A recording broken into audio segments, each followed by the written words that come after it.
Hola amigos, esto es Zapoteco en la ENA, yo soy Rosemary Bimdascona. Hoy por fin llegó el día que han estado esperando los inscritos. Por fin vamos a hablar de las oraciones relativas. También se llaman cláusulas relativas. Yo intento llamarlas oraciones relativas porque entiendo que este término es más conservador en la lingüística en español, pero creo que en realidad hoy día en México más lingüistas dicen cláusulas relativas. ¿Por qué? Creo que por influencia del inglés, donde las llamamos relative clauses.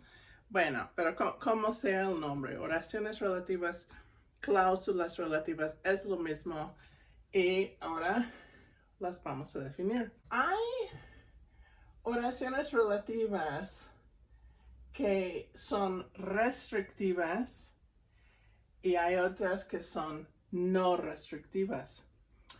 Mayormente vamos a estar hablando de las restrictivas. Aquí puse un ejemplo en verde. Las clases que Rosemary dio en pandemia tenían ventajas y desventajas. Aquí estamos restringiendo la referencia de las clases con esta oración relativa. Esta es una oración relativa restrictiva porque está restringiendo la referencia de esta frase nominal, las clases. ¿Cuáles clases? Las clases que todos los profes dieron en pandemia, o específicamente las que Rosemary dio en pandemia. Las clases que Rosemary da todo el tiempo o las clases que da particularmente en pandemia. Aquí realmente son las dos cosas, ¿no? No estamos hablando de cualquier clase por cualquier profe en cualquier época.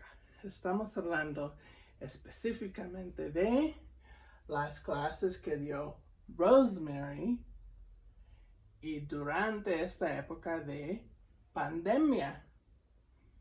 Así estamos restringiendo la referencia de esta palabra clases. Acuérdense que prototípicamente sustantivos son palabras que hacen referencia a una entidad, ¿sí? Entonces, en este caso, bueno, es una entidad, las clases realmente son eventos, ¿no? Bueno, pero estamos refiriéndonos a estos eventos que son las clases. Y con esta oración relativa estamos restringiendo la referencia de las clases a unas clases particulares, las mías en pandemia. Y fíjense que aquí tenemos toda una oración, ¿sí? Tiene un verbo, que es el verbo dar. Tiene un sujeto, que es Rosemary. Hasta tiene un adjunto en pandemia. Es toda una oración. Esta oración está modificando a clases. Pensamos, hablamos en otro video, ¿no? De los trabajos de Croft y Haspelmath, hablando de las clases léxicas y qué son las clases léxicas. La idea de que en realidad tenemos que definir las clases léxicas lengua por lengua con criterios particulares de cada lengua, pero ¿qué es la noción que los lingüistas tenemos? Una noción translingüística de sustantivo o verbo o adjetivo. Pues concebimos los adjetivos como palabras que prototípicamente están en función atributiva, están modificando a frases nominales y en este caso tenemos una constituyente sintáctica que está modificando a este nominal. pero no es un adjetivo ni es una sola palabra, es toda una oración. Las oraciones relativas modifican a frases nominales, ¿sí? Y como están con esta función particular, llevan marcación particular, como en este caso es que es algo que se llama subordinador. Ahorita vamos a ver eso. Por ahora, lo que he mencionado es que las oraciones relativas pueden ser restrictivas, como lo es este ejemplo, que está restringiendo la referencia de esta frase nominal las clases a unas clases particulares impartidas por su servidora durante esta época. Ok. También existen oraciones relativas no restrictivas que simplemente están en aposición a una frase nominal, pero no restringen la referencia, simplemente provee información adicional. Por ejemplo, si yo diría Rosemary, quien es madre soltera, ha logrado muchas cosas en las clases de Lion o algo, ¿sí? Ok. Con ya decir mi nombre, ya sabemos de quién estamos hablando, ¿sí?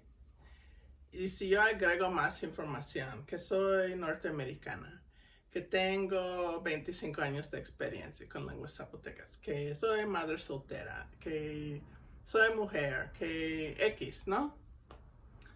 No estamos restringiendo la referencia de Rosemary, porque Rosemary ya es bien específico, es una sola persona, ¿no? Ok, entonces, si yo digo Rosemary, quien es madre soltera, o Rosemary, quien es norteamericana, o Rosemary, que es la mejor o peor maestra en la ENA, o X, ¿no? No estoy restringiendo la referencia, simplemente estoy agregando más información extra, ¿sí? Ok, entonces esas serían las oraciones relativas no restrictivas, pero realmente no vamos a estar hablando de esas, vamos a estar hablando de las restrictivas. ¿Cuál sería una definición de las oraciones relativas restrictivas? Sería esta, que es una definición de Anderson, que fue traducido al español por Judith Essen en un taller en que yo participé, y aquí lo he reducido un poquito, pero básicamente es lo mismo. Aquí en rosa viene la definición. Una oración relativa restrictiva es una oración subordinada que restringe la referencia de una frase nominal por o con quizás especificar su papel, su rol, ¿sí? Su papel en la situación descrita por la oración relativa. Pues esta es la oración relativa. La situación es que Rosemary dio clases en pandemia. ¿Y qué papel juegan las clases dentro de esta situación? Pues son eventos dirigidas por su servidora, ¿sí? En esta época de pandemia. Hablemos de esta palabra subordinada. ¿Qué quiere decir? Una oración subordinada no es una oración independiente, es una oración dependiente. Y en las lenguas del mundo hay diferentes maneras en que las lenguas marcan las oraciones subordinadas, como diferentes que las oraciones independientes. Y pues las marcan con pues marcadores sintácticos, morfológicos, con inclusive procesos, fenómenos sintácticos, cosas de orden, cosas de reducción, fonológica, léxica. Vamos a ver, ahorita voy a mencionar 4 tipos de marcación de la subordinación que vemos en oraciones relativas porque son subordinadas. Pues una marca de la subordinación es el uso de una palabra que se llama subordinador. Y puede haber diferentes tipos de subordinadores. En este ejemplo en español, la palabra que es un complementante, sería un subordinador. ¿Por qué llamamos a que complementante? Sé que te aburres, pero ok, aquí tengo el verbo saber y el sujeto es primera singular, sabemos por la forma del verbo en español, ¿no? Saber es un verbo transitivo, sabemos algo, ¿no? Entonces, ¿cuál sería el objeto directo? ¿Cuál sería el complemento del verbo saber? Es todo esto. ¿Te aburres? Es una oración. Cuando tenemos un objeto directo, que es una frase nominal, no lleva ninguna marcación especial. Pero en este caso no tenemos una frase nominal, tenemos una oración que está sirviendo como complemento. Y entonces esta palabra que vuelve una oración en un complemento. Por eso se llama complementante. Porque toma una oración. Si esto estuviera solo, te aburres. Es una oración independiente, ¿no? Pero si lo marcas con que, lo estás subordinando para usarla como complemento del verbo saber. Como los complementos prototípicos son frases nominales que son objetos directos, en cierto sentido, este que está marcando esta oración para que funcione más como si fuera una frase nominal. Bueno, este complementante, o sea, no solamente lo vuelve un complemento, pero es un subordinador porque marca esta oración como una oración dependiente, subordinada. No está funcionando como una oración independiente, pues. Ok, entonces podemos usar un subordinador para marcar una oración como subordinada. ¿Qué más podemos hacer? Podemos incrustar una oración subordinada dentro de una oración matriz. Eso lo abrevio con OMAT, mat en subíndice, versalitas. Eso quiere decir oración matriz. En el ejemplo ya no lo ven, pero las clases que Rosemary dio en pandemia tenían ventajas y desventajas. Todo eso es la oración matriz. Pero las partes claves de la oración matriz son el verbo o el predicado, mejor dicho. Tenían ventajas y desventajas, eso es el predicado. Y el sujeto es esta frase nominal. Las clases que Rosemary dio en pandemia la parte principal es las clases, o sea, clases es el núcleo de esta frase nominal. Entonces, la oración relativa que Rosemary dio en pandemia está incrustada dentro de esa frase nominal que es parte de la oración matriz. O sea, la oración relativa está incrustada dentro de la oración matriz. Eso es una manera de indicar que es una oración subordinada. ¿Qué más? Para indicar que una oración es subordinada, también podemos elidir o reducir constituyentes. Por ejemplo, en este ejemplo que di, las clases juegan un papel en esta oración relativa. ¿Qué es? Es lo que dio Rosemary. Es el objeto directo de Rosemary en esta oración relativa. ¿Sí? Pero ¿dónde está?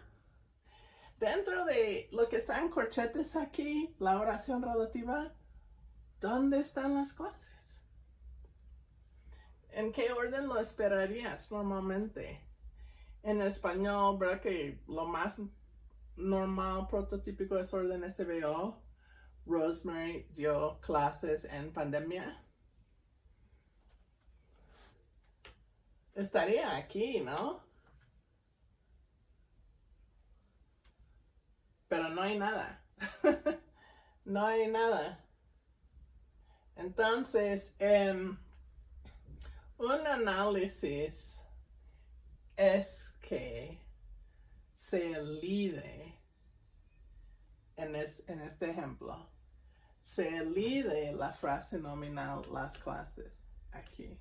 Esto sí es una idea generativa. La idea de que hay como una versión subyacente de esta oración y que a esta oración le aplicamos procesos como la elisión, ¿sí?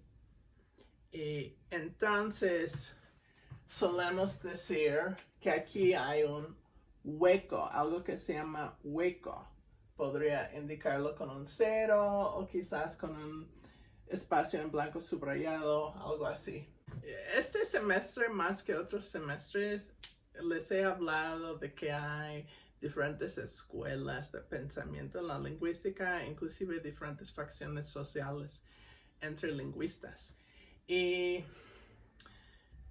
yo he hablado muy abiertamente, ¿no? De que no me atraen tanto las ideas de los generativistas, voy más con los funcionalistas.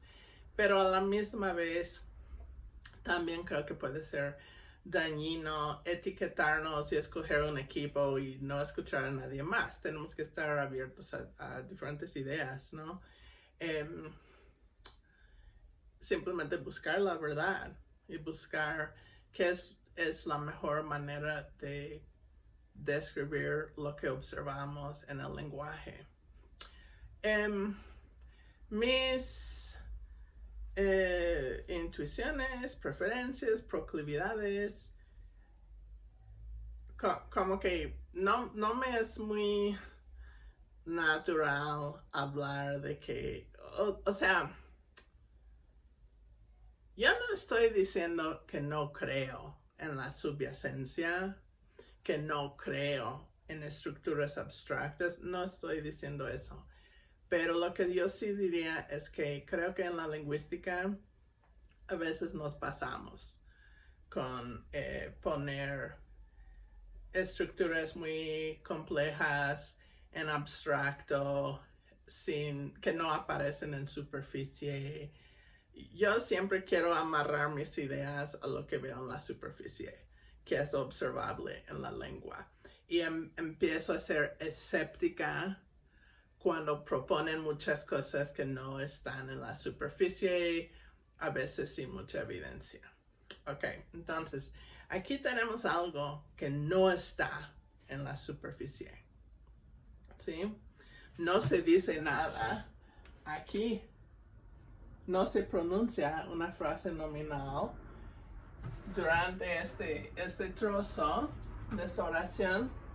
No se pronuncia nada que se podría interpretar como un objeto directo del verbo dar. Entonces, proponer que hay algo ahí y se lidió, como que me empiezan a hacer un poco de roncha con, ya estamos hablando más abstractamente de algo que no se pronuncia en la superficie. Pero, a la misma vez, creo que quien más me ha enseñado de oraciones relativas es Judith Eason, y ella es generativista. Entonces, se me hace, o sea que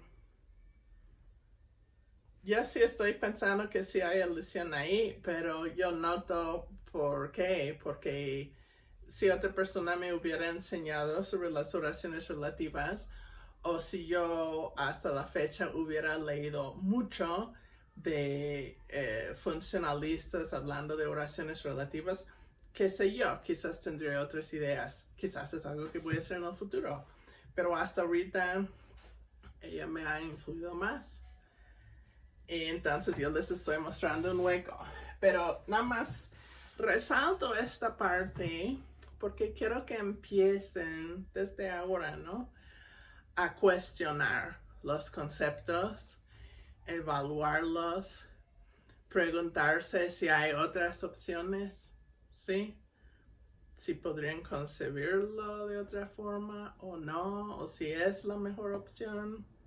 Eso es saludable cuestionar, ¿sí? Ok, entonces, aquí, si es que aceptan la idea de que hay un hueco aquí, que hay algo que normalmente estaría ahí, que no se está pronunciando, entonces, eso sería esta tercera estrategia de elidir o reducir constituyentes en la oración relativa, sobre todo la frase nominal, que sería correferente con esta frase nominal, ¿sí? Esta frase nominal se llama la frase nominal matriz. Bueno, de hecho, creo que voy a poner el otro corchete hasta acá, porque realmente esa frase nominal incluye, ¿no?, la oración relativa. Entonces aquí yo voy a poner FN, frase nominal, y en subíndice voy a poner mat por matriz, frase nominal matriz. ¿Por qué? Porque es la frase nominal que está jugando un papel en la oración matriz, la oración cuyo núcleo es el verbo tener aquí. Esa frase nominal en este caso es el sujeto del verbo tener. Ok, en cambio, este cero sería la frase nominal rel. Voy a poner FN y rel, ¿sí?, en subíndice. Aquí es un problema porque ya FN creo que puede ser subíndice y rel más subíndice. Yo no sé si eso se puede hacer tipográficamente, pero bueno. Entonces aquí la frase nominal que esperaríamos dentro de esta oración, pero que no se está pronunciando, es una frase nominal que llamamos FNREL porque es la frase nominal dentro de la oración relativa, que es correferente con el núcleo de la FNMAT. Todo esto es la FNMAT. Clases es el núcleo de la FNMAT, ¿sí? Y aquí la frase nominal que no se está pronunciando sería también las clases, ¿sí? Entonces, hablamos de FNMAT, cuyo núcleo es clases, y hablamos de FNREL, que también sería clases, pero no se está pronunciando. Entonces, aquí podemos decir que el 0 es la FNREL. ¿Ven? No sé si me ven muy inconsistente o si me ven con la mente abierta a otras ideas, porque ahora estoy como poniendo muchas etiquetas y hablando de huecos y cosas imaginarias que no existen en la forma superficial que se pronuncia. Y no es mi manera natural de pensar de las lenguas, pero está bien, yo estoy abierta a otras posibilidades y me gusta experimentar diferentes maneras de concebir las cosas. Ok, ustedes pueden decidir si les convence la idea o no. ¿Cuál es la cuarta opción aquí? Puedes usar un verbo no finito o deverbalizado.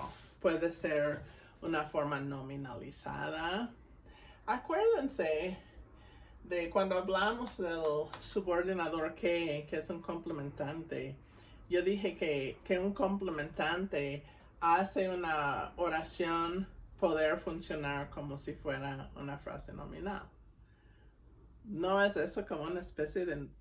O sea, no voy a decir que es una especie de nominalización, pero diría que es análogo a la nominalización. ¿Sí? Estás tomando algo que no es nominal, marcándolo de una manera especial para que pueda funcionar igual a como una frase nominal funcionara. Cuando esto se hace con morfología lo llamamos nominalización, pero en este caso se está haciendo con otra palabra sintáctica. Yo creo que está relacionado, ¿no? Ok, entonces verbo no finito deverbalizado. En algunas lenguas vemos, sí, formas nominalizadas de verbos cuando están en oraciones relativas versus formas finitas conjugadas cuando están en oraciones independientes. En lenguas zapotecas, hasta donde yo he visto, siempre es posible que haya algo que no he visto, ¿verdad? Pero yo creo que en las oraciones relativas quizás no vemos esto. Yo creo que los verbos son finitos y son las mismas formas que pueden ocurrir en oraciones independientes. Sin embargo, cuando tenemos oraciones de complemento, como estuvimos viendo en el otro video, ahí sí hay restricciones y ahí sí hay formas no finitas de los verbos que se usan en esas oraciones.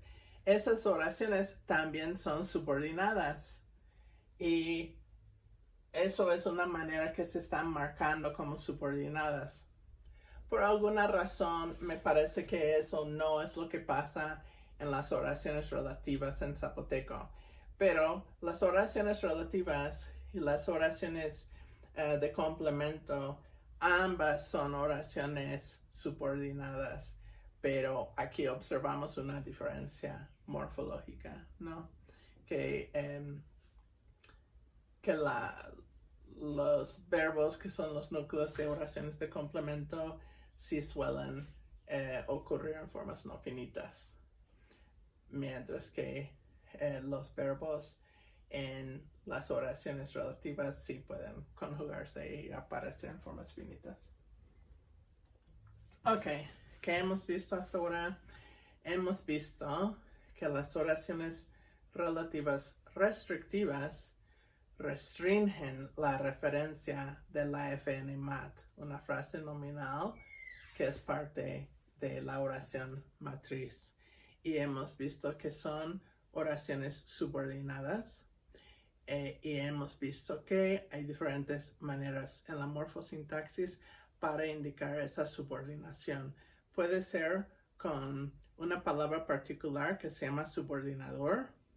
Puede ser con incrustar la oración subordinada dentro de otra estructura como la misma FNMAT o en general la oración matriz. Puede ser con elidir o reducir un pronombre, la FNREL, y puede ser con marcar el verbo con morfología particular como una forma nominalizada, una forma no finita, alguna forma morfológica que marque el verbo como diferente, atípico versus los verbos normales de las oraciones independientes. Ahora tengo en pizarrón 3 ejemplos de 3 de mis lenguas favoritas que ya conocen, ¿no? Ok, que son el Dixque o Coteco, el Ditzaxitza o Zapoteco del Rincón y el Dizde o Zapoteco Miahuateco. Yo puse 4 estrategias para marcar una oración como subordinada y una fue la reducción o elisión de, en este caso, lo que es la FNRL. A grandes rasgos en oraciones subordinadas es reducción o elisión de alguna constituyente. Pero aquí, donde vemos en las oraciones relativas en lenguas zapotecas, donde vemos reducción, es reducción de la FNRL. Y hasta donde yo he visto, todas las lenguas zapotecas tienen una forma no plena para la FNRL. O hay un hueco porque la FNRL se elide, o hay una forma reducida. Veamos. Hubo un señor que mataba venado. Ok, aquí mataba. Ahorita por flojera no puse todos los prefijos en las glosas, como puse mataba en vez de real y es imperfectivo matar, pero es lo mismo. Pero no estamos enfocándonos en eso ahorita. Ok, mataba venado, pero normalmente como la lengua tiene orden BSO, esperaríamos justo después del verbo matar, esperaríamos el sujeto. Si esto fuera una oración independiente, habría un sujeto ahí. Pero no es una oración independiente, es una oración subordinada porque es una oración relativa, como indico aquí con OREL, que va con estos corchetes.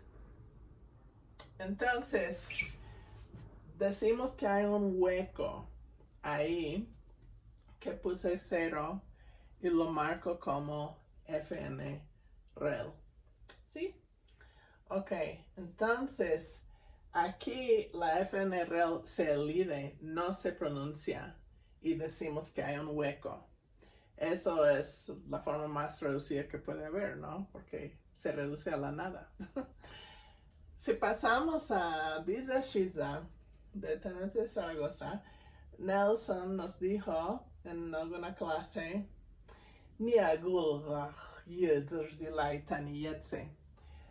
yo nací en un pueblo que se llama Tani Yetse. Es una forma conservadora, supongo, para Tanetse. Tani es monte como un cerro. Y Yetse yo creo que es una forma arcaica de pueblo, lo que hoy día se dice Yids. Se ve que en la lengua moderna tenemos la fricada sonora, pero en esta forma arcaica todavía era sorda. En la colonia, las obstruyentes suaves todavía eran sordas, ¿sí? La sonorización es algo que seguía difundiéndose después de que llegaron los españoles. Bueno, y aquí vemos que se reduce, ¿no? La I y la J se pierden y eso nos da el nombre moderno de este pueblo que es Tanetse. Pero la idea es que viene de Tani Yetse, monte, pueblo, supongo. Ok, entonces, yo nací en un pueblo que se llama Tanetse de Zaragoza. Ok, pueblo es un sustantivo que es el núcleo de una frase nominal. La FNMAT es una frase nominal que juega un papel en la oración matriz. ¿Sí? La FNMAT,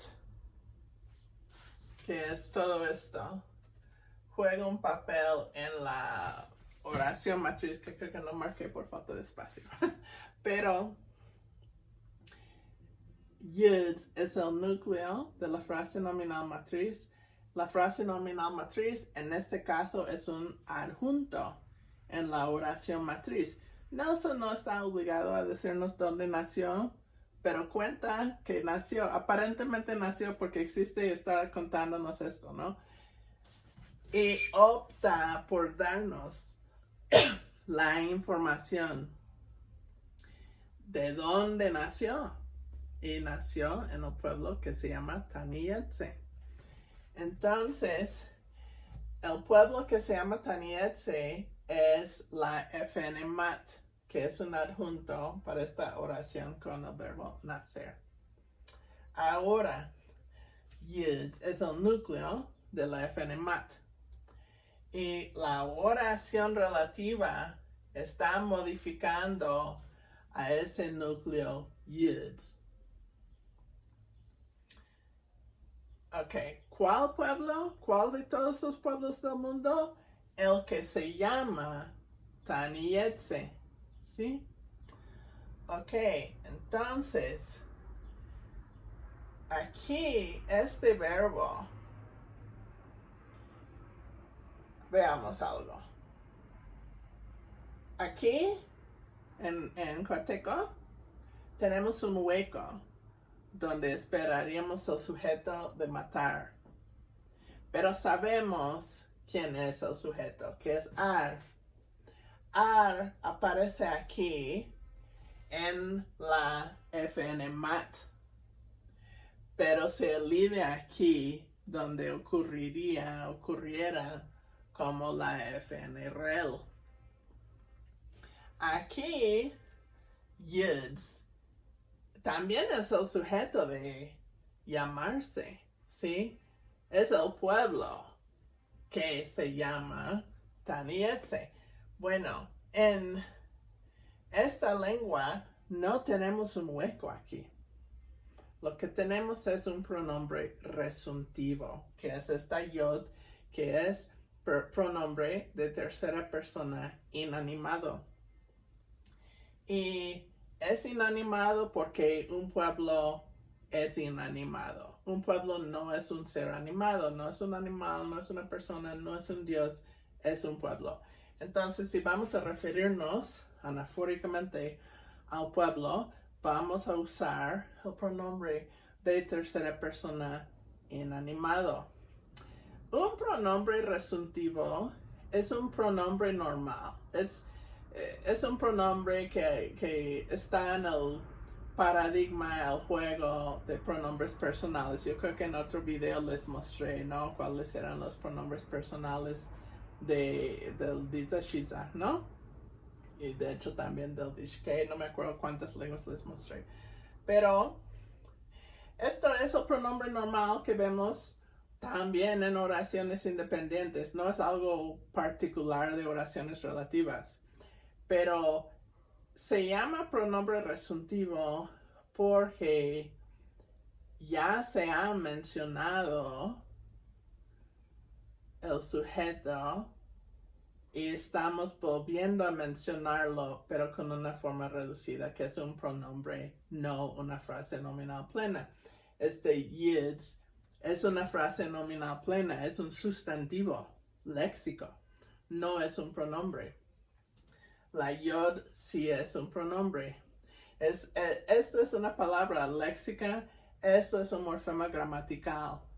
Esto es una palabra independiente, esto es un enclítico que va ligado al verbo. Necesito un anfitrión. Esta palabra puede ocurrir en aislamiento. Esta yod no puedes pronunciar una yod en aislamiento. ¿Sí? Esto consiste en un solo segmento. Esto consiste en 3 segmentos y un tono, ¿sí? Esto es una forma reducida fonológicamente, reducida semánticamente a simplemente una función gramatical. Esto es una palabra sintácticamente independiente, eso es un morfema ligado, ¿sí? En muchas formas, el pronombre es una forma reducida. En la sintaxis, en la fonología, en el léxico, es una forma reducida. Si lo comparamos con yuds, ¿sí? Ok, entonces su uso aquí es una especie de reducción. La FNREL sí es una forma reducida. Tanto el hueco como el pronombre resuntivo se consideran como formas reducidas. Hay otra opción. Aquí vamos con el disda. Mdash di ngozacha. Le dio donde dormir. Ok, dio Eloya. ¿Dónde durmió Eloya? Yo sé que es confuso, pero este Sha se refiere a otra persona diferente que es la Sha de aquí. Eso es posible en esta lengua, pero créanme. Ok, entonces, ¿qué es lo que le dio? O sea, el objeto directo de dar está aquí. Y aquí tenemos un pronombre que voy a marcar, de hecho, como la FNREL. Di es un pronombre relativo. Igual en español, donde es un pronombre relativo. No siempre, pero muchas veces en las lenguas del mundo los pronombres relativos se derivan de los pronombres interrogativos. Eso es el caso aquí en español. Donde con acento es un pronombre interrogativo. Donde sin acento es un pronombre relativo, ¿sí? Pero es lo mismo. Ok, entonces aquí tenemos un pronombre relativo. Y porque es un pronombre, es un morfema gramatical. No es una frase nominal plena como una palabra tipo yuds, ¿sí? Y esto también se considera una forma reducida, ¿sí? Entonces, podemos tener un hueco como en cuateco. Podemos tener un pronombre resuntivo, que es simplemente un pronombre personal normal que ocurre en este contexto cuando ya se ha mencionado esa frase nominal apenas. Y aquí tenemos un pronombre relativo. Las tres estrategias son estrategias de reducción. Ok, yo sé que alguien está viendo este tercer ejemplo y está diciendo, pero ¿por qué dices que esto está dentro de la oración relativa, no dentro de la oración matriz? Porque ocurre antes de este verbo y todo eso. Voy a llegar a eso. Todavía no llego, pero sí voy a llegar. Ok, por ahora nada más quiero que entiendan esto, que en lenguas zapotecas la FNREL siempre es una forma reducida. Acuérdense, ¿qué es la FNREL? Es la frase nominal dentro de la oración relativa que es correferente con el núcleo de la FNMAT, con el núcleo de la frase nominal que está siendo modificada por la oración relativa, pero que juega un papel en la oración matriz, ¿sí? Ok, la FNREL es correferente con el núcleo de la FNMAT y la FNREL está dentro de la oración relativa. Y la FNREL en lenguas zapotecas siempre es una forma reducida. Puede ser un hueco donde se elidió la FN, o puede ser un pronombre personal que llamamos pronombre resuntivo, o puede ser un pronombre especial que solamente se usa en oraciones relativas, que puede o no ser relacionado a un pronombre interrogativo. Ok, entonces la FN siempre es reducida, puede ser un hueco, pronombre resuntivo o pronombre relativo. Ahora voy a decir algo confuso. Pongan atención. El núcleo de la FN-MAT en toda la literatura sobre oraciones relativas se llama el núcleo de la oración relativa. Esto sé que es confuso. Es confuso porque normalmente lo que llamamos el núcleo de una oración es un predicado, es una palabra que está predicando. La FN-MAT no está predicando, ¿sí? Entonces, yo sé que es confuso porque si hay algo que se llama oración, como oración relativa, esperarías que el núcleo prototípico de esa oración sería un verbo, ¿no? Pero no, cuando hablamos de el núcleo de una oración relativa, estamos hablando de un elemento nominal que la oración relativa está modificando. Aquí estoy editando el video y anoche tuvimos la clase zapoteco y en la clase Shun dijo que, o sea, no había visto este video, ¿no? Pero el Shun independientemente dijo que él odia llamar a, si me acuerdo bien, que él odia llamar al núcleo del FN-MAT como el núcleo de la oración relativa, y le pregunté si la razón fue porque es ilógico decir que un elemento nominal que no está predicando es el núcleo de algo que se llama una oración, y él dijo sí, exacto. Ok, entonces ahora me siento un poco me da fuerzas pensar que no estoy sola en esto.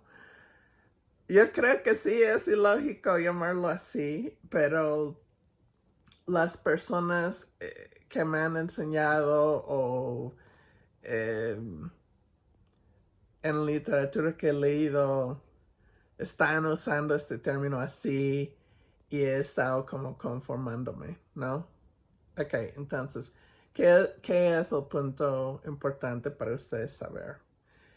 Ustedes necesitan saber que aun si les parece ilógico, igual que a mí y a Shun, que si ustedes leen algo sobre oraciones relativas, es posible o probable que van a leer este término, el núcleo de la oración relativa, y a pesar de que eso suena como que está refiriéndose a un verbo que no es así, que en realidad ellos están hablando del núcleo del FN-MAT, el núcleo que está siendo modificado por la oración relativa.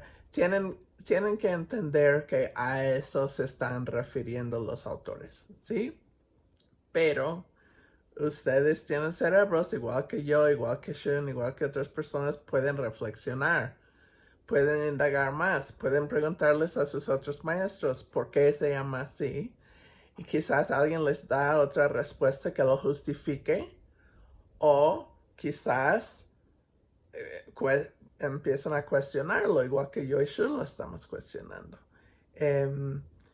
Pero por lo menos ya establecimos que quizás hay como una corriente de rebeldía que vamos a ir alzando la voz en contra de esta terminología. Pero como ya lo presenté en el video en algunas otras partes más adelante, sí voy a estar usando el término y va a ser con la definición que apenas introducí. habiendo introducido ese término, nos permite empezar a hablar sobre unos criterios tipológicos.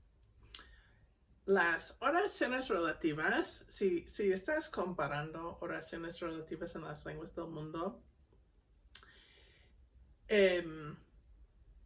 hablas de núcleos internos, núcleos externos, y también hay oraciones relativas sin núcleo que también se llaman oraciones relativas libres. Ok, en lenguas zapotecas, hasta donde yo he visto, siempre puede haber una sorpresa por ahí, pero no existen hasta donde yo he visto oraciones relativas con núcleo interno. Eso sería que el núcleo estaría dentro de la oración relativa.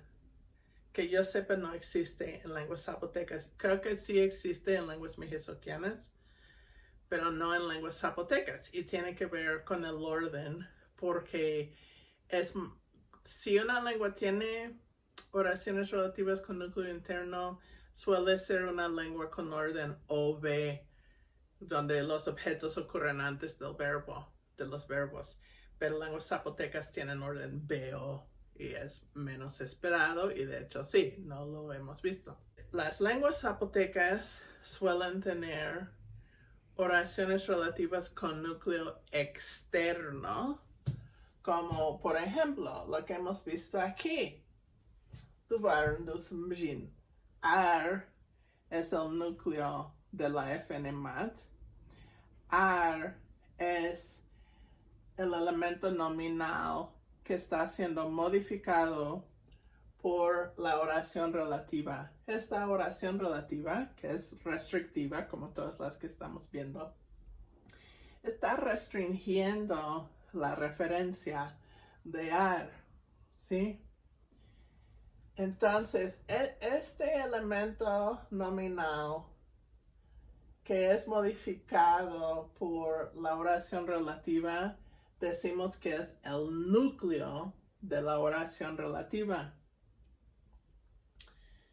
Y decimos que es un núcleo externo porque no está adentro de lo que es la OREL, la oración relativa. Está afuera de este corchete. Entonces decimos que es un núcleo externo. Sí, aquí me está viendo y todavía está ahí diciendo, pero ¿por qué una frase nominal lo vamos a llamar núcleo de una oración? Yo estoy contigo, yo te comprendo, yo tampoco lo entiendo, yo no sé por qué lo llamamos así, pero hasta el día que somos más sabios, tenemos que aceptar que así se habla en la lingüística sobre estos elementos. Se les llama, se les denominan núcleos de las oraciones relativas. Quizás hay alguien que les pueda explicar mejor, pero yo simplemente acepto descriptivamente que cuando hablamos en nuestra comunidad del habla de lingüistas, cuando hablamos sobre las oraciones relativas, llamamos a estas frases nominales como núcleos de las oraciones relativas. Ok, entonces, en este caso tenemos un núcleo externo. También en este caso tenemos un núcleo externo, ¿sí? Está afuera de este corchete que marca la oración relativa. Yud está afuera, entonces es un núcleo externo. Si comparas en las lenguas del mundo oraciones relativas con núcleos externos, podemos dividirlos en oraciones relativas prenominales y postnominales. Es decir, la oración relativa ocurre antes o después de su núcleo externo, su núcleo nominal que está modificando. ¿Viene antes o después? Esto normalmente se puede predecir con el orden tipológico de los elementos sintácticos. En lenguas zapotecas, como ya hemos hablado en otras ocasiones, son lenguas de núcleo inicial. Cuando no estamos hablando de oraciones relativas, cuando estamos hablando de otras oraciones, el elemento que está predicando, que es el núcleo de la oración, normalmente viene primero, ¿no? En las frases nominales, donde hay un nominal que es el núcleo, normalmente ese núcleo nominal viene primero, ¿no? Las lenguas zapotecas son lenguas de núcleo inicial. Y esto no es una excepción. La oración relativa está modificando a este elemento nominal externo y entonces vendrá después. Las lenguas zapotecas tienen oraciones relativas con núcleos externos y las oraciones relativas en esos casos son postnominales. Aquí, duthmjin, la oración relativa, viene después de ar, que es el núcleo nominal. Aquí, urzilai tanietse, que es la oración relativa, viene después de yeds, que es el núcleo nominal. ¿Sí? Esta oración relativa es postnominal. Esto es el nominal y viene después.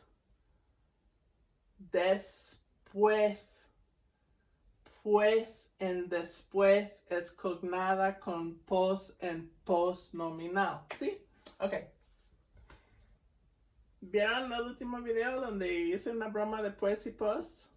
Ok, aquí está. Tenemos una oración relativa postnominal con núcleo externo. En este caso, dije que iba a volver a este caso, ¿no? Tenemos un pronombre relativo. Y yo dije que esto fue una estrategia de reducir la FNRL.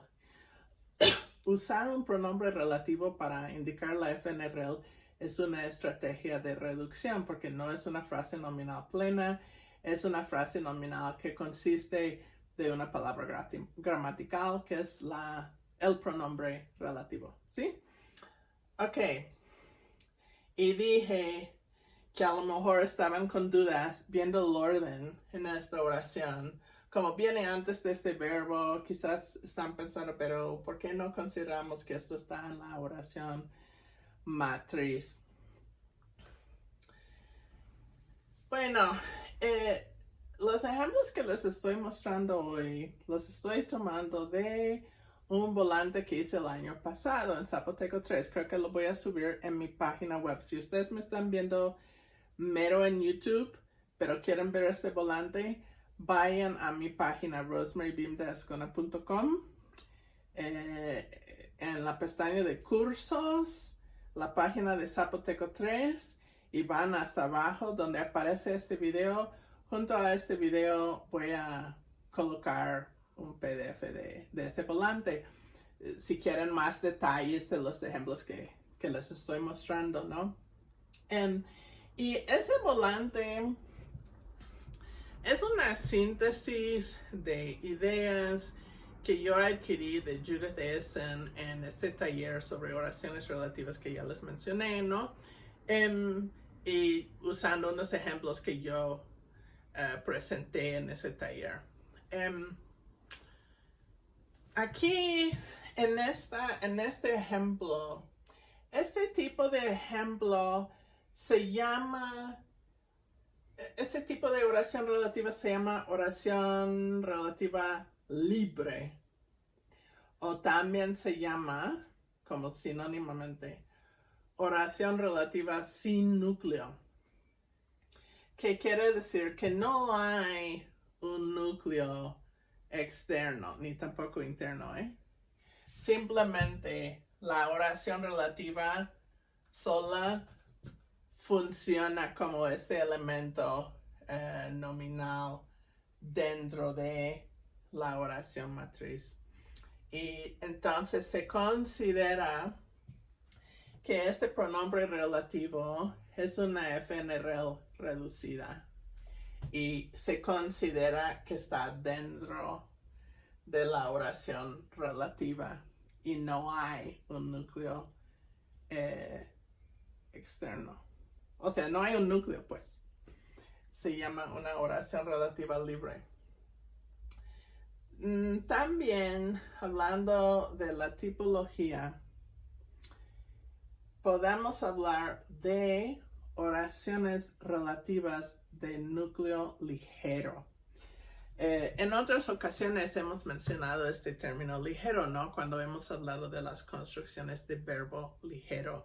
Hay lingüística F, que es fono, ¿no? Fonética, fonología. Y hay lingüística S, sintaxis, semántica, todo eso.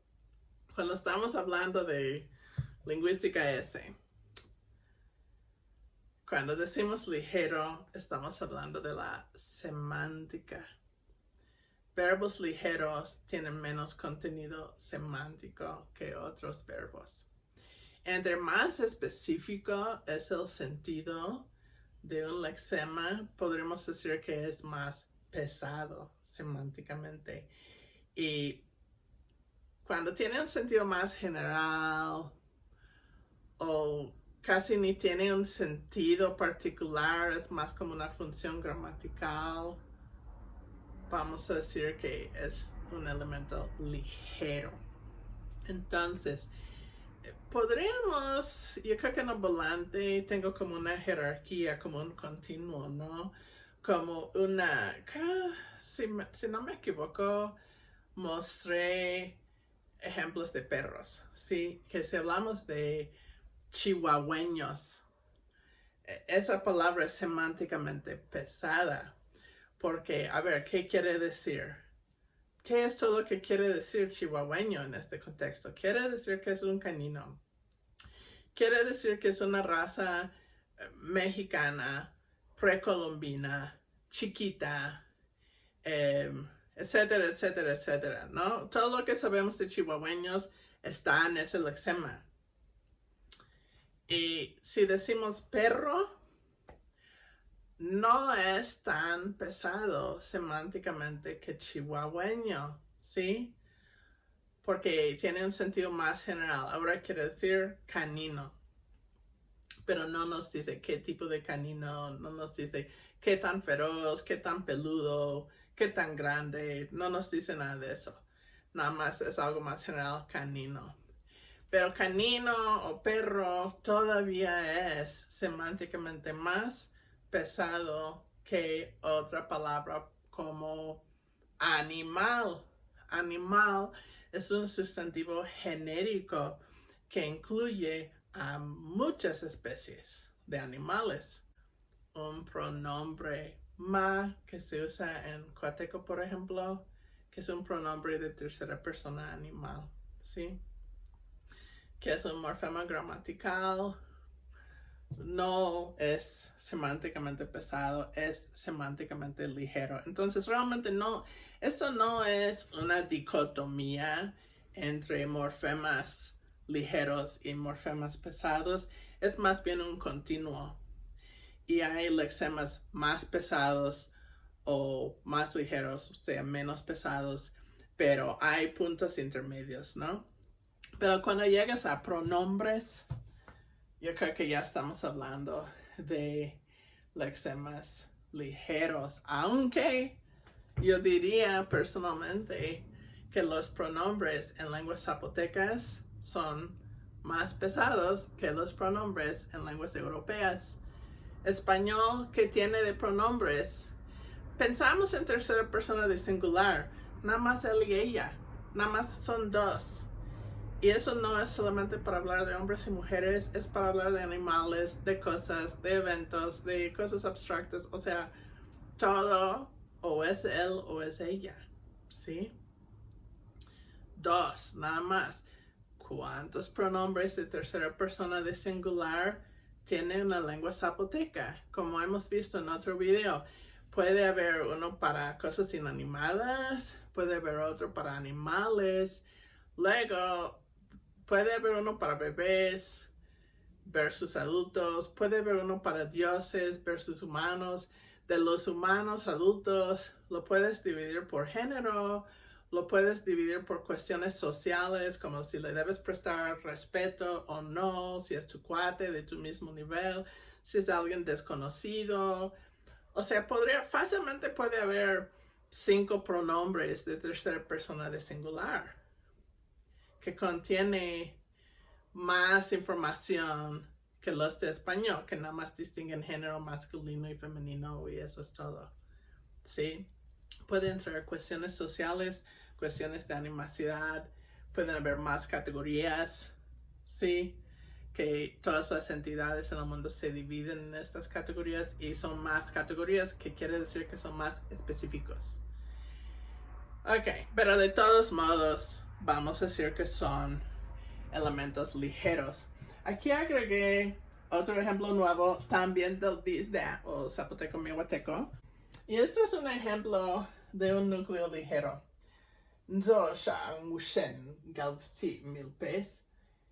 Hay quien tuvo hasta 30,000 pesos. Es hay. Y aquí tercera persona humano. Y esto es literalmente agarró. Aquí hay un hueco. ¿Sí? Que corresponde a FNRL. Aquí después del verbo es donde normalmente esperaríamos un sujeto, pero no hay nada aquí en esta posición que podremos considerar un sujeto. Lo que realmente se pronuncia aquí después del verbo en la forma superficial es esta frase 30,000 pesos, que es literalmente 20 más 10. Todo eso en zapoteco y luego prestado de español 1,000 pesos. Ok, entonces hay quien tuvo hasta 30,000 pesos. Aquí tenemos un hueco como FNRL. Esto es la oración relativa. Este hueco podemos considerarla como la FNRL. Y aquí con sha podemos decir que eso es la FNMAT. Y no sé si todavía ven, pero todo esto sería OREL. No, OMAT. No sé si ven así. Bueno, aquí sha es el núcleo de la oración relativa. También es el núcleo de la FNMAT. ¿Y qué es? Es un núcleo externo, porque no está dentro de estos corchetes que corresponden a la oración relativa. Es un núcleo externo. Y podemos decir que es un núcleo ligero, porque es un pronombre. Si lo comparamos con yuds, aquí en Ditashita, yuds no es un núcleo ligero, es una frase nominal plena, es un sustantivo, no es un morfema gramatical, tiene un sentido léxico. Esto no es un núcleo ligero, esto sí es un núcleo ligero, porque es un pronombre. Podríamos decir lo mismo de ar en el primer ejemplo de Coteco. ¿Se acuerdan todavía? Ar también es un núcleo ligero porque es un pronombre. Ok, ¿qué hemos visto hasta ahora? Bueno, algunas cosas que hemos visto hasta ahora son que las oraciones relativas son oraciones subordinadas. No solamente las oraciones relativas son subordinadas, hay otras oraciones también subordinadas en la lengua. Por ejemplo, las oraciones de complemento también son oraciones subordinadas. Pero las oraciones relativas siempre son subordinadas, no pueden ser oraciones independientes. Y hemos visto en este video que a nivel mundial hay 4 estrategias morfosintácticas para marcar las oraciones como subordinadas. Una estrategia es reducir constituyentes, incluyendo la elisión. Y en el caso de las oraciones relativas en zapoteco, hemos visto que sí se emplea esa estrategia para la FNREL, que se puede eliminar y nada más tenemos un hueco, o sea, nada. O se puede reducir a un morfema gramatical como un pronombre resuntivo o un pronombre relativo. Entonces, si se emplea esa estrategia de reducir la FNREL, eso es una marca de que las oraciones relativas son subordinadas en zapoteco. También las oraciones subordinadas pueden ser incrustadas adentro de otras oraciones o de otras frases. En zapoteco sí, hemos visto que la oración relativa es incrustada dentro de la oración matriz.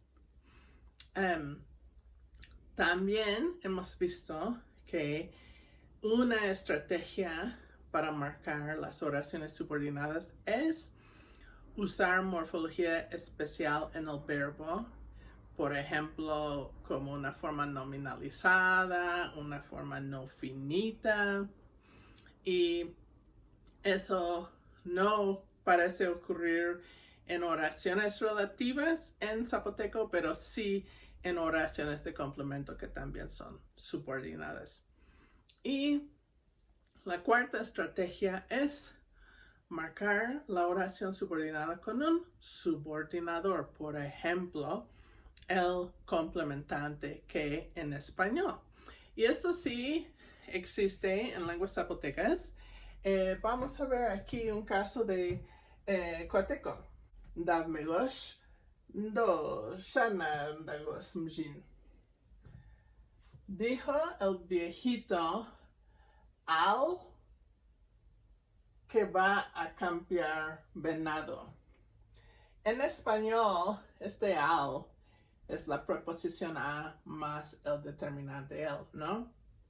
Los determinantes también son núcleos ligeros. Les había dicho que los pronombres pueden ser núcleos ligeros, como este sha es un pronombre en zapoteco, esto es dishke, coateco. Esto sí es un núcleo ligero de la oración relativa. Y en español también es un núcleo ligero, pero aquí el núcleo ligero es determinante y en zapoteco el núcleo ligero en este caso es un pronombre. Determinantes, pronombres, los dos son elementos gramaticales que consideramos ligeros. Bueno, aquí tenemos un núcleo ligero como el núcleo de la oración relativa, el núcleo de la frase nominal matriz, la FN-mat. Y tenemos la oración relativa que está modificando a ese núcleo ligero. Ahora, hay otro elemento aquí que es na. Na es una palabra gramatical que en esta lengua es una especie de subordinador que es particular a oraciones relativas. En español, el subordinador que se llama un complementante porque convierte a oraciones en complementos.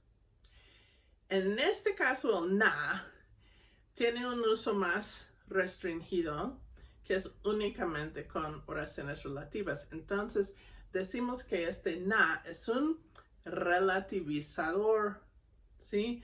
Porque vuelve una oración en una oración relativa, la marca como relativa a la oración.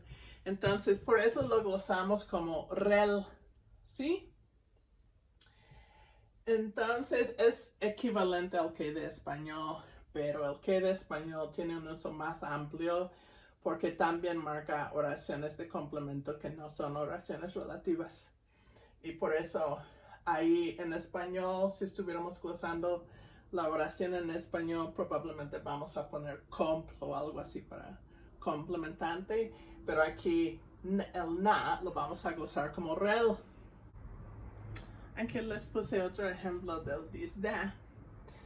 No puse la oración entera, nada más puse la FN mat incluyendo la oración relativa. Fi shabi Juan Bzial Shanya. Un hombre con quien se encuentra. Ok, eso es un hombre, o sea, un humano macho. Entonces tenemos esta palabra Juan, que igual que na en Coateco, lo gloso como relativizador. Y de ahí tenemos, todo eso es la oración relativa. Entonces, relativizador, verbo, y este es aquel humano, aquel señor, aquella persona.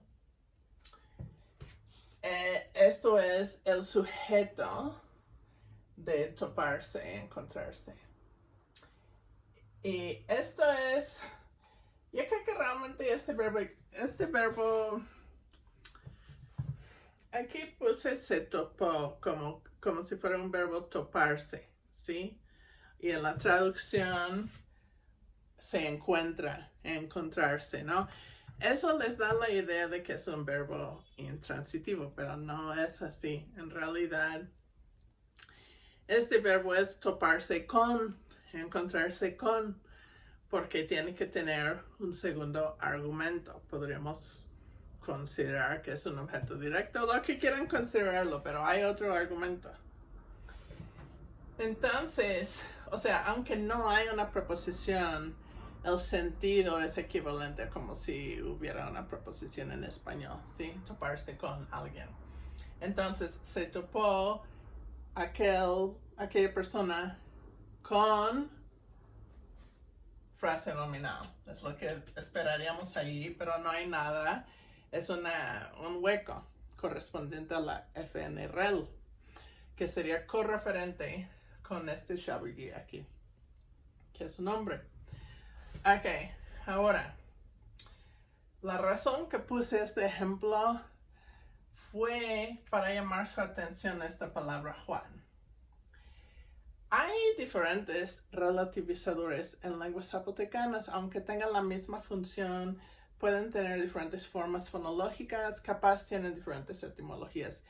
En lenguas de zapoteco central, incluyendo los documentos coloniales, suele haber una forma ni, no sé con qué tono, pero ni, que es el relativizador. A primera vista, eso se ve semejante al na de Coateco, nada más que cambia la vocal, aunque yo sospecho que tienen etimologías diferentes. A ver, Juan y na son dos formas fonológicas completamente diferentes, ¿no? O sea, no se ve nada. Lo único que tienen en común fonológicamente es la N, ¿sí? Aunque está en otra posición y todo. Y esto es en dos lenguas muy emparentadas que son lenguas vecinas. Aunque son diferentes formas fonológicas, tienen la mismísima función, que es como un relativizador. Marca oraciones como oraciones relativas. Me interesa la etimología de estas dos palabras.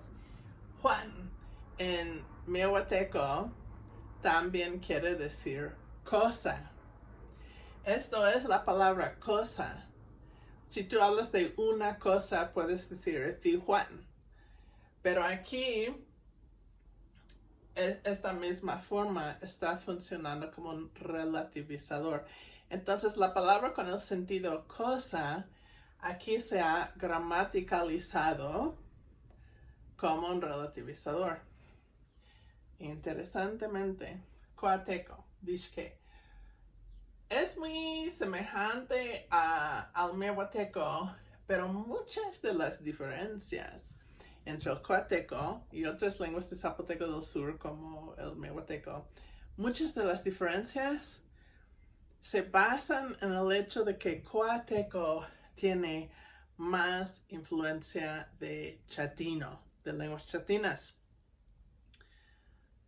Adivinen que na, no sé con qué tono, pero na quiere decir cosa en chatino.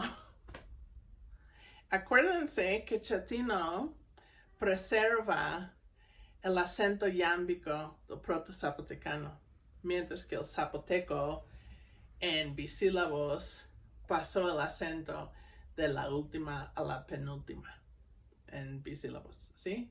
Tiene hoy día un acento trocaico. Bueno, no sé si hoy día, porque otras vocales se han perdido, entonces se volvió yámbico de nuevo. Pero en proto-zapoteco, en bisílabos, tenemos un acento trocaico. Entonces, quiere decir, imaginemos que había una palabra de 2 sílabas que quería decir cosa. En esta lengua, que es una lengua zapoteca, debe heredar patrones de proto-zapoteco donde había un acento trocaico. Y esta lengua pierde las vocales postónicas. Entonces podemos imaginar que había una vocal aquí que ahora ya se perdió. No sabemos qué vocal fue. Si esto viene de chatino, pues hay lenguas chatinas que también han perdido vocales átonas, pero no hay vocales postónicas, hay vocales pretónicas. Entonces, si es que esta palabra alguna vez en la historia era bisilábica, había otra sílaba aquí antes de na que se ha perdido. Entonces, probablemente na y Juan son cognadas. ¿Sí? Pero aquí preservamos la última sílaba y aquí la primera, ¿sí? Interesante. Y hay otra palabra para cosa en coateco que es cognada con Juan en mehuateco, pero la palabra completa para cosa en coateco es tan. Empieza con una T y ese tan se reduce a ta como un pronombre relativo equivalente a que con acento en español, que es un pronombre interrogativo. También existe un pronombre relativo que es sin acento. Como dije, muchas veces pronombres relativos se derivan de pronombres interrogativos, ¿no? Y en el español de la Sierra Sur no se dice que con acento como pronombre interrogativo, se dice qué cosa.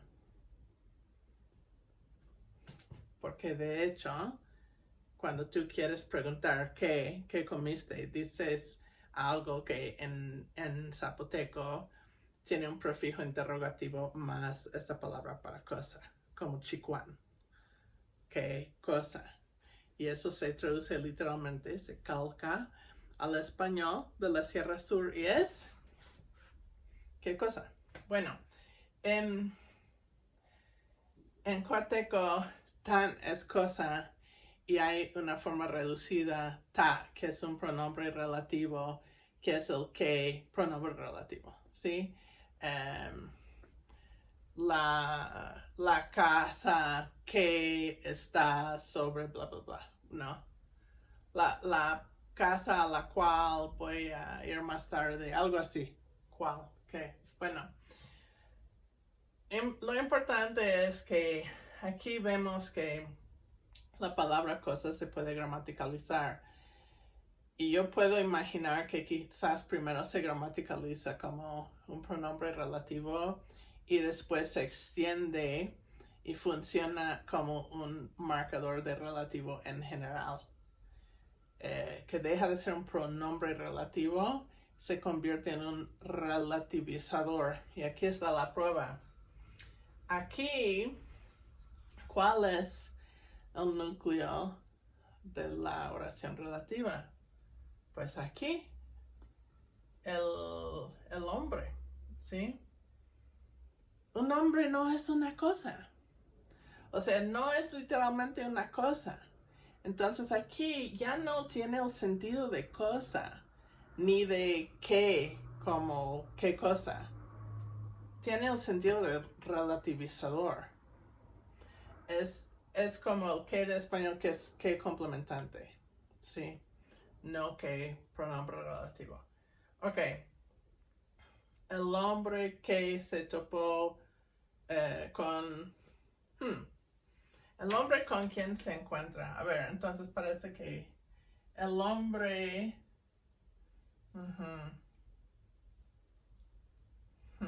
Bueno, la traducción indica que este hombre va aquí, ¿verdad? Pero igual lo podrías interpretar al revés, que es el sujeto, ¿no? El hombre que se topó aquel con él. Es así. El hombre que se topó aquel con él. En español tienes que usar un pronombre resuntivo. Sería la forma más literal. Ok. O en español puedes usar un pronombre relativo como quien. Otro caso donde el pronombre relativo es idéntico al pronombre interrogativo. Quizás hay diferencias prosódicas nada más. Y ortográficamente es el acento que los distingue. Bueno, otra cosa que aprendí en este taller de Judith Essen es sobre una jerarquía que proponen en un artículo Keenan y Comrie. Se llama la jerarquía de accesibilidad y es sobre esto.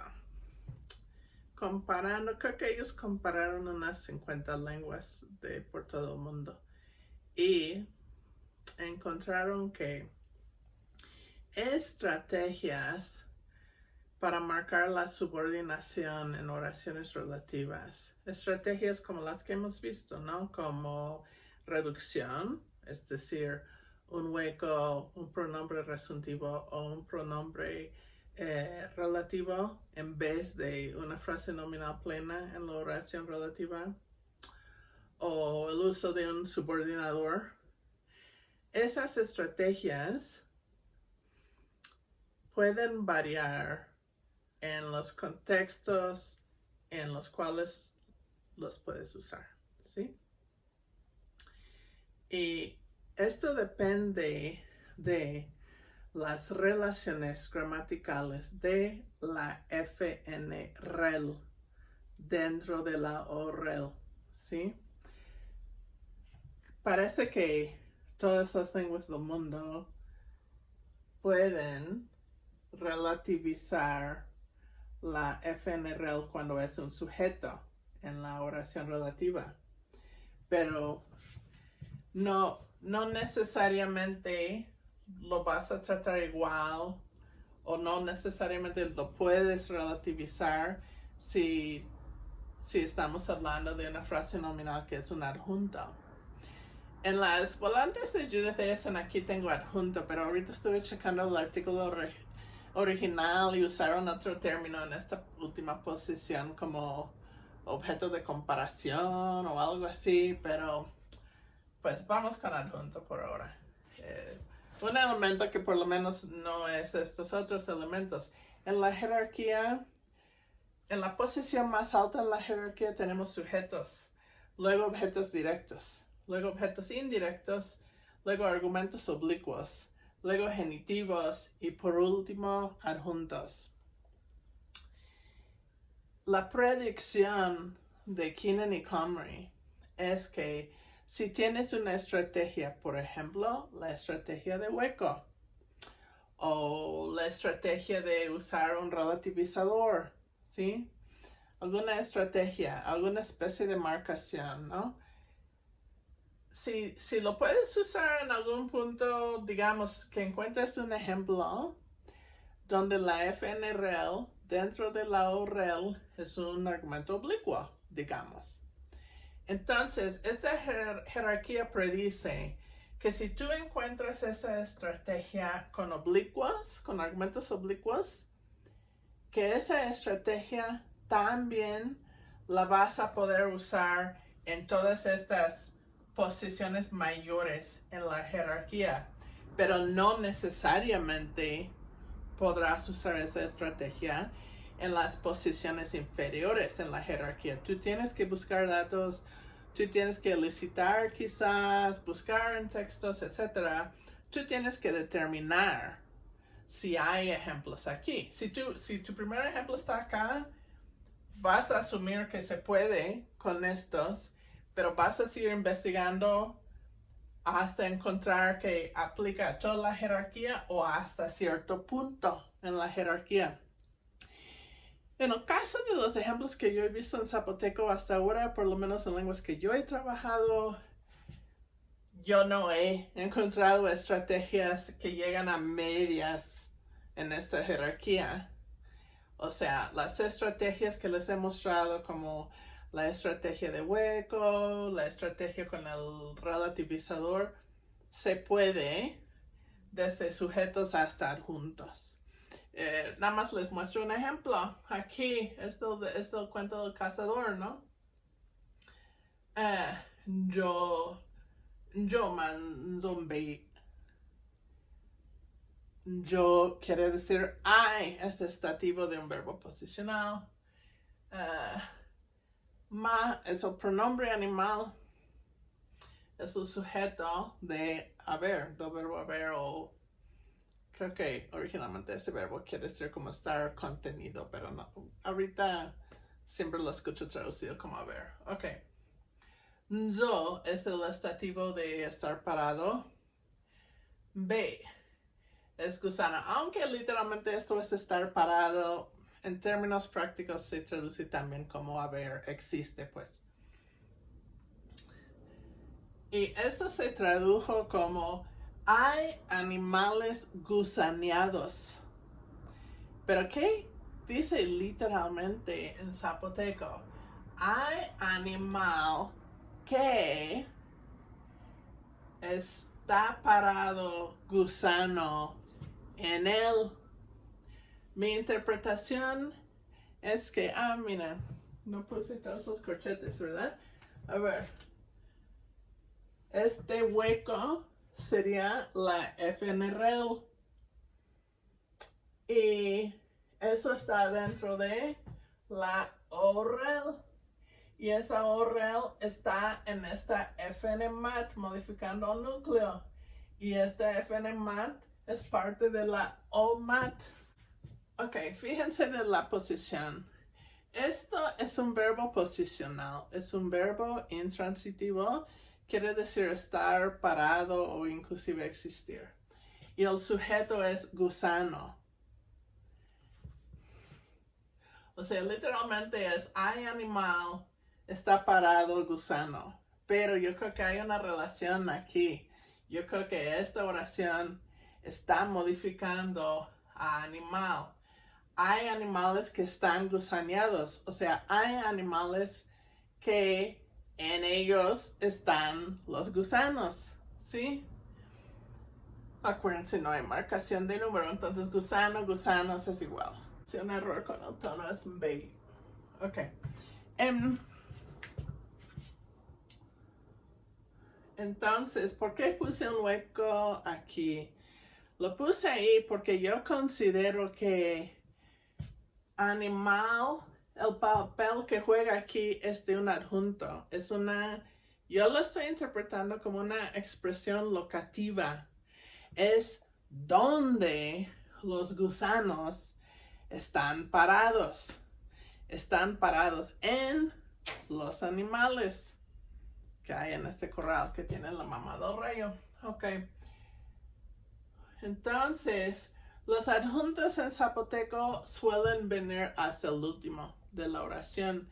Entonces, aquí tenemos verbo, sujeto, y aquí habría un adjunto, excepto que no se pronuncia nada, yo lo interpreto como el hueco. Como la FNRL en esta oración es el adjunto, quiere decir que esta estrategia de reducir la FNRL a un hueco esa estrategia se puede usar aquí en esta posición de la jerarquía de Keenan y Comrie, en la última posición de esa jerarquía. Y eso implica que también se puede usar en las otras posiciones. No necesariamente una lengua tiene todas estas relaciones gramaticales. Yo ya les he dicho que yo no considero que hay objetos indirectos en zapoteco. Bueno, pero las que hayan van a ser en una posición mayor que los adjuntos que están en la última posición. Y esto predice que vamos a también a encontrar huecos en otras posiciones. Y de hecho sí, ¿no? O sea, hemos visto en otros ejemplos que he tenido hoy en pizarrón que se relativizan los sujetos que están al otro extremo de la jerarquía. Y yo creo que vamos a encontrar lo mismo viendo la estrategia de usar relativizadores. Ok, creo que este video es suficientemente largo. ¿Qué es lo que han visto hoy? Han visto que las oraciones relativas son oraciones que modifican a núcleos nominales. Y las oraciones relativas pueden ser restrictivas o no restrictivas, pero los ejemplos que hemos estado viendo, que son los ejemplos más comunes, son oraciones relativas restrictivas. Hemos visto que como lenguas zapotecas son lenguas de núcleo inicial, es natural que las oraciones relativas en zapoteco, cuando tienen un núcleo externo, que es la mayoría del tiempo, son oraciones relativas postnominales, que vienen después de su núcleo externo. Lo que se llama el núcleo de la oración relativa es, en estos casos donde hay un núcleo externo, es también el núcleo de la FNMAT, la frase nominal en la oración matriz, la frase nominal que está siendo relativizada, que está siendo modificada por una oración relativa. Y hemos visto que en lenguas zapotecas se puede usar una estrategia que reduce la FNREL. La puede reducir a un pronombre relativo, un pronombre resuntivo, que es un pronombre personal normal, o inclusive se puede elidir, y en ese caso decimos que hay un hueco ahí, aunque eso es una posición teórica que ustedes podrían contemplar y desafiar si quieren. También hemos visto que lenguas zapotecas pueden tener morfemas particulares que se llaman relativizadores, que en zapoteco central suele ser ni, en coateco es na, derivado de la palabra cosa en chatino, en miahuateco es Juan, derivado de la palabra cosa en miahuateco. Hemos visto que las oraciones relativas son oraciones subordinadas, al igual que las oraciones de complemento, aunque las marcas de la subordinación puede ser diferente en esos dos casos. Por ejemplo, las oraciones de complemento en zapoteco suelen tener verbos no finitos, algo que no es el caso con las oraciones relativas. Bueno, creo que es todo, ¿no? Entonces, ahora que ya por fin hemos hablado de las oraciones relativas, podremos avanzar y ver otras cosas relacionadas en las próximas semanas. Sigan conmigo. Nos vemos.